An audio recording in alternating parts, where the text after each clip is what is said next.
రైతుల ఆత్మహత్యలు మరొకసారి కంటతడి పెట్టిస్తున్నాయి.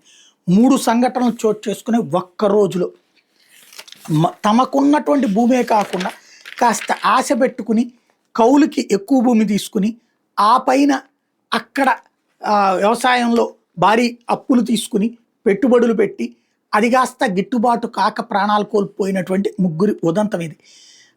ఒకటి నాదే ఇక్కడ జరిగినటువంటిది తూబాడు గ్రామానికి చెందినటువంటి వినుకొండ దగ్గర తూబాడు గ్రామానికి చెందిన సిరిబోయిన గోపాలరావు 43 ఏళ్ళు 30 సెంట్ల పొలం ఉంది. ఏటా కొంత భూమి కౌలుకు తీసుకుని సాగు చేస్తున్నాడు.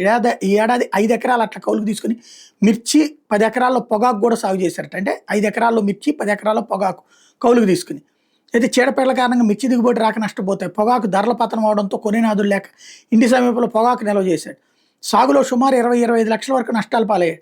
రుణదాతల నుంచి ఒత్తిడి పెరిగింది. సోమవారం పురుగుల మందులు దుకాణదారు బాకీ వసూలు భాగంగా గోపాలరావు ట్రాక్టర్ని దౌర్జన్యంగా తీసుకెళ్లాడు. దీంతో కుంగిపోయిన గోపాలరావు ద్విచక్ర వాహనం మీద ఎటు వెళ్ళిపోయి రాత్రి ఆత్మహత్య చేసుకున్నాడు. అట్లాగే నాదేళ్ల మండలం రామాపురం కాలనీకి చెందినటువంటి నాస్యం ఆదినారాయణ ఎకరమున్నర సొంత భూమితో పాటు ఏకంగా 70 ఎకరాలు కౌలుకు తీసుకుని సాగు చేస్తాడు. ఏడాది 70 ఎకరాల్లో పత్తి, మిర్చి, శనగ, పొగాకు సాగు చేసి పెరిగిన సాగు ఖర్చులు తగ్గిన దిగుబడులు ధరల పతనంతో తీవ్రంగా నష్టపోయాడు.